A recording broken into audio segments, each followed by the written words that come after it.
एक बार पीएमसीएच में जाई मोदी जी और रउआ गईला से हजारों बिहारी के जान बच जाई मोदी जी।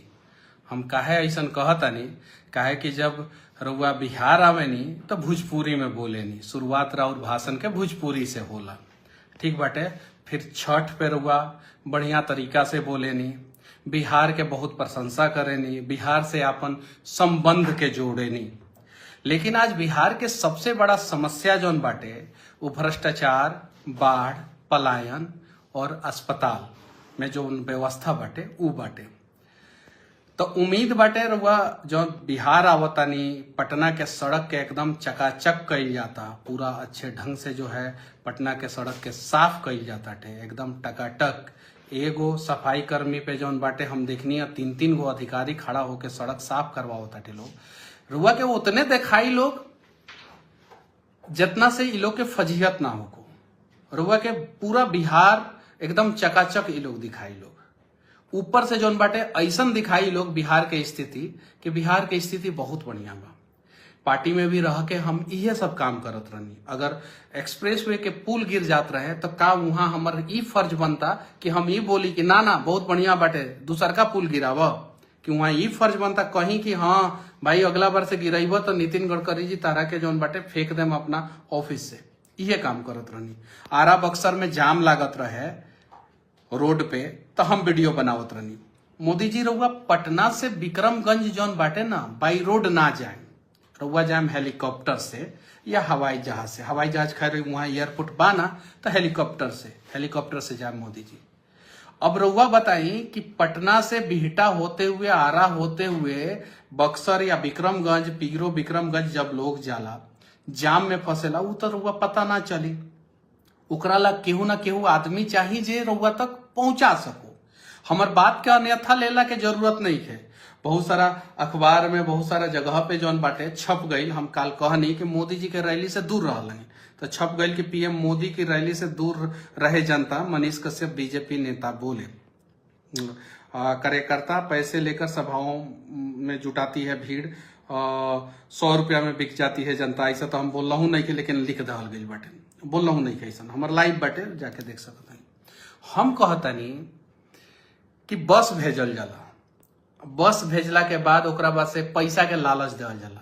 500 रुपया, 200 रुपया, 1000 रुपया लेके चलल लगी, ठीक बा।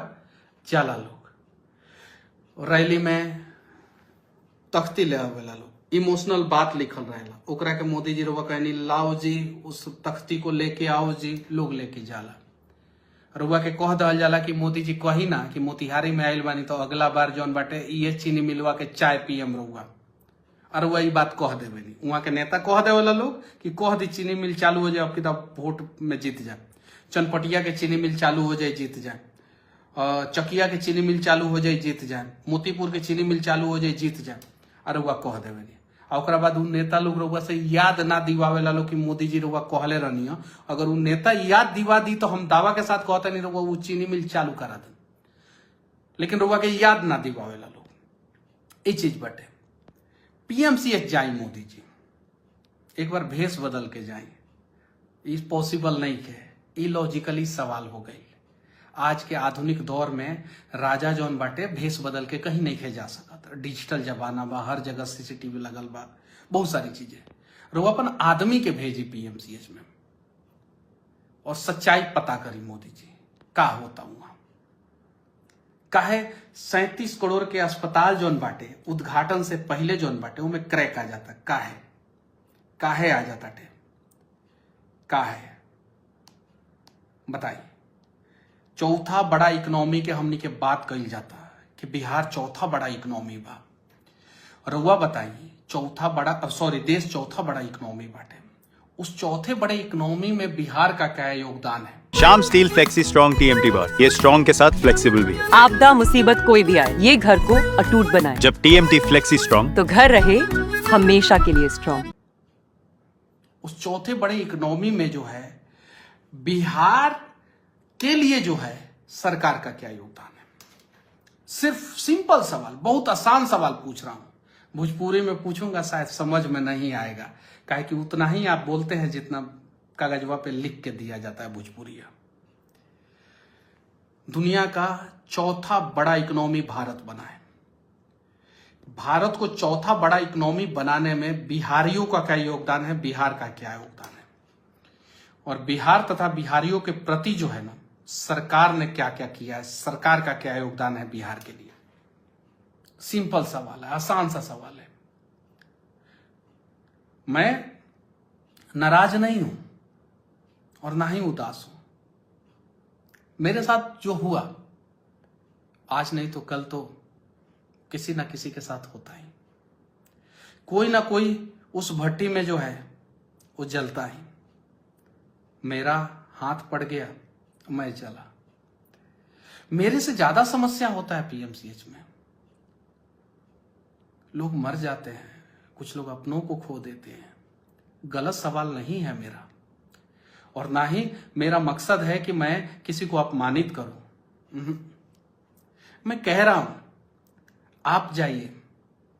आप नहीं जा सकते हैं तो आप अपने लोगों को भेजिए। एग्जैक्ट ग्राउंड रियलिटी पीएमसीएच का मंगाइए मोदी जी। ये वो अस्पताल है जो एक समय देश का सर्वश्रेष्ठ अस्पताल हुआ करता था, नंबर 1 पे हुआ करता था। उस समय देश में एम्स नहीं था। उस समय पूरे देश के लोग जो है पीएमसीएच में आके इलाज कराते थे। केरल से लोग आते थे, नागालैंड से लोग आते थे, कश्मीर से लोग आते थे, और यहां तक कि मोदी जी जिस राज्य से आप बिलोंग करते हैं उस गुजरात के लोग आके पीएमसीएच में अपना इलाज कराते थे। नहीं भरोसा है, पूछिए पीएमसीएच के पुराने डॉक्टरों से। और अगर मेरी बातें गलत हो तो डाल दीजिए जेल, गलत हो तो। मेरा तरीका वो वाला भी तरीका नहीं है जिस तरीके से नेहा सिंह राठौर जो है क्वेश्चन करती हैं, वो वाला भी तरीका नहीं है। मैं रिक्वेस्ट कर रहा हूं, आदेश नहीं दे रहा हूं। मैं आपके ऊपर लांछन नहीं लगा रहा हूं। मैं एक बिहार का दर्द जो है आप तक पहुंचाने का प्रयास कर रहा हूं। बहुत मेरी मां उदास थी। क्यों? उसके बेटे के साथ गलत हुआ था। मेरे से बात करने से भी डर रही थी, शर्मा रही थी, पता नहीं क्यों। क्योंकि उसके कहने पे जो है मैं आपका सिपाही बना था। आप राजा हैं, मैं सेनापति भी नहीं था, एक सिपाही था, अदना सा सिपाही था। जब आपके सिपाही के साथ पीएमसीएच में इस प्रकार की बदतमीजी हुई, आपका फर्ज बनता था। आप तक बात नहीं पहुंची, चलिए ठीक है, सेनापति का फर्ज बनता था। चलिए सेनापति कहीं और व्यस्त थे, जैसे आर्मी में होता है कमांडिंग ऑफिसर, सीओ, वैसे कोई और होगा, उन लोगों का फर्ज बनता था। किसी ने मेरा हालचाल नहीं पूछा, मनीष कैसे हो, यहां पीड़ा हुआ है या यहां पीड़ा हुआ है, नहीं पूछा किसी ने मेरा हालचाल। जब मेरा हालचाल नहीं पूछा जा रहा था, मुझे इस बात का अफसोस नहीं हो रहा था अस्पताल के बेड पे कि मेरे से हालचाल नहीं पूछा जा रहा। मुझे इस बात का अफसोस हो रहा था कि वैसे ही ना जाने कई एक माँ का बेटा जो है अस्पताल के बेड पे पड़ा होगा और उसका हालचाल पूछने कोई नहीं आता होगा। आइए मोदी जी, पूछिए उन माओं के बच्चों का हाल। जिम्मेवारी आपकी है। विक्रमगंज आ रहे हैं, स्वागत है आपका। फूल बरसाएंगे हम लोग आपके ऊपर। मैं मनीष कश्यप वादा करता हूं मोदी जी, अगर आप बिहार के स्वास्थ्य व्यवस्था को सुधार देंगे, मैं चुनाव नहीं लड़ूंगा। लेकिन अगर आप स्वास्थ्य व्यवस्था को सुधार देंगे तो फिर मेरी जरूरत ही नहीं पड़ेगी। अस्पताल, मेडिकल कॉलेज, घोषणाएं, इतना एकड़ में इतने करोड़ का प्रोजेक्ट, इतनी सारी बिल्डिंगें, धरातल पे क्या है? मैं अपने बिहार के लिए जो है आपसे विनती भी नहीं कर सकता, आपसे बिहार के लिए भीख भी नहीं मांग सकता मोदी जी। इतना भी अधिकार नहीं है मेरा क्या?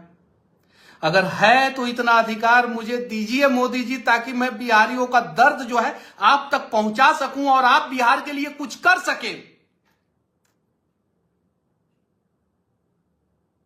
रिक्वेस्ट कर रहा हूं मैं,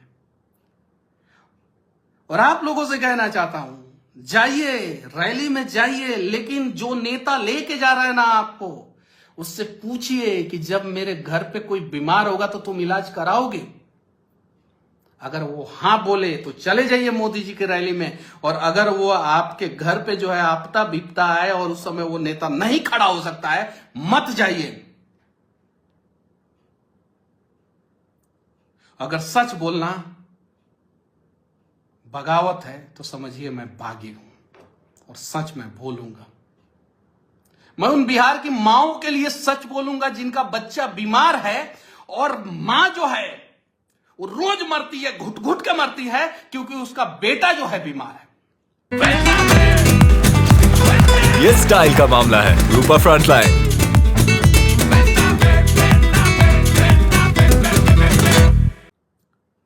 मैं उस मजदूर के लिए लड़ूंगा जिसकी पत्नी घर पे इंतजार करती है कि घर आ जा परदेसी, तेरा देश बुलाए रे।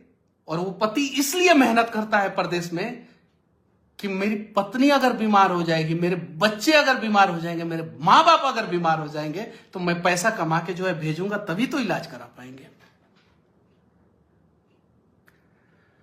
मैंने कुछ गलत नहीं बोला था। कुछ नेताओं ने कहा कि पार्टी में रह के जाम पे आवाज उठाते हो, पार्टी में रह के फ्लाईओवर का पुल गिर जाता है उस पे आवाज उठा देते हो। अनुशासनहीनता नहीं किया था मैंने, कहीं नहीं। मैंने सिर्फ बिहार की सच्चाई जो है दिखाने का प्रयास किया था। अगर सच देखना चाहते हैं तो सुनिए बिहार की पुकार को। आज मगध चंद्रगुप्त मौर्य का वो बिहार धीरे धीरे जंगल राज 2 बन गया। कितनी हत्याएं हो रही है, कोई कहीं फायरिंग कर दे रहा है, कहीं कोई कहीं गोली चला दे रहा है। क्या हो जा रहा है कोई गारंटी नहीं। मैं गलत डिमांड नहीं कर रहा हूं। अगर आप सबका साथ सबका विकास की बात करते हैं तो किशनगंज में भी वही स्वास्थ्य व्यवस्था होना चाहिए जो अहमदाबाद के गुजरात के अहमदाबाद में। पश्चिमी चंपारण में वही स्वास्थ्य व्यवस्था होना चाहिए जो गुजरात के गांधीनगर में है। पटना का वही स्वास्थ्य व्यवस्था होना चाहिए जो गुजरात में सूरत में जो है व्यवस्था आपने दी है। अगर कर सकते हैं तो बिहार के लोग वोट देंगे, अगर नहीं कर सकते हैं तो इस बार ना। इस बार बिहार के स्वाभिमान के लिए, बिहार के इज्जत के लिए और बिहार के विकास के लिए वोट करेगा। बाकी मेरी बातें अगर किसी को बुरा लगे तो मैं बस माफी चाहूंगा, लेकिन बोलूंगा मैं। पलायन रुकना चाहिए, सरकारी स्कूलों का कंडीशन बदलना चाहिए, सरकारी अस्पतालों का कंडीशन बदलना चाहिए। अहमदाबाद जैसा एयरपोर्ट चाहिए हमें पटना में। हमें वो छोटा सा रनवे वाला जहां पे रोज इमरजेंसी ब्रेक पे प्लेन उतरे, वो वाला नहीं चाहिए। उसका टर्मिनल बिल्डिंग हमें नहीं चाहिए। हमें मुंबई जैसी व्यवस्था जो है पटना में चाहिए। हमें दिल्ली जैसा विकास जो है हमें मुजफ्फरपुर में चाहिए। अगर दे सकते हैं तो हम आपके साथ चलने के लिए तैयार हैं। और हाँ, लाइव के शुरू में मैंने एक बात बोला था, देश के विकास में बिहार का क्या योगदान है, बिहारियों का क्या योगदान है, देश को चौथे नंबर पे पहुंचाने में बिहार तथा बिहारियों का क्या योगदान है, और बिहार के विकास में नेताओं का क्या योगदान है। इस पे जो है मैं कल वीडियो बनाऊंगा। सवाल पूछो, कमेंट में जो है आप लोग जवाब दीजिएगा। फिर से मैं कहना चाहता हूँ, देश दुनिया का चौथा सबसे बड़ा इकोनॉमी बन चुका है। जापान को हमने ओवरटेक किया। $4 ट्रिलियन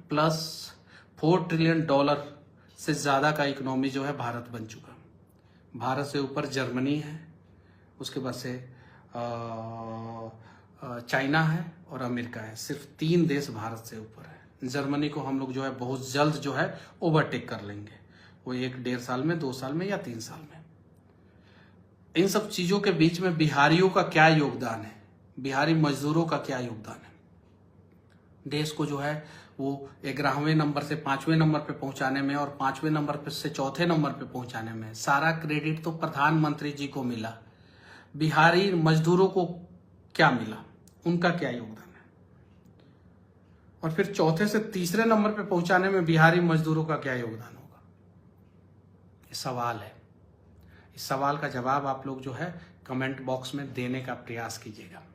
और हाँ, मैं आप लोगों से विनती करना चाहता हूं, अगर कोई बीमार हो, अस्पताल में हो, सरकारी अस्पताल में हो, तो मदद कीजिएगा उसका, क्योंकि बिहार में सरकारी अस्पताल में वही इलाज कराने जाता है जो मजबूर होता है, बेसहारा होता है, असहाय होता है, ऐसे लोग ही जाते हैं। बाकी आएंगे लोग, शिकारी आएगा, जाल बिछाएगा, दाना डालेगा, लोभ में फंसना मत। लोभ में फंसने के बाद जो है नुकसान आपका खुद होता है। और इस बार भी मोदी जी को सब कुछ अच्छा दिखाया जाएगा। एयरपोर्ट से जो है भाजपा कार्यालय तक जो है एकदम रेड कारपेट बिछा दिया जाएगा, एकदम कहीं एक गंदगी नहीं होगी, पान का एक थूका हुआ, गुटखा का थूका हुआ भी नहीं होगा, एकदम रोड चकाचक होगा, ब्लैक टॉप रोड तो ब्लैक टॉप रोड, पूरा मार्किंग पट्टी, हर चीज सही ढंग से हो जाएगा उतना दूर। जब मोदी जी आएंगे तो एक बिहार में 2 बिहार आप लोगों को दिखेगा, एक पटना में 2 पटना आप लोगों को दिखेगा। एक वो पटना दिखेगा आप लोगों को जिस रास्ते से हमारा देश का राजा चलेगा, एक वो पटना दिखेगा जिस रास्ते से जो है देश की प्रजा चलेगी।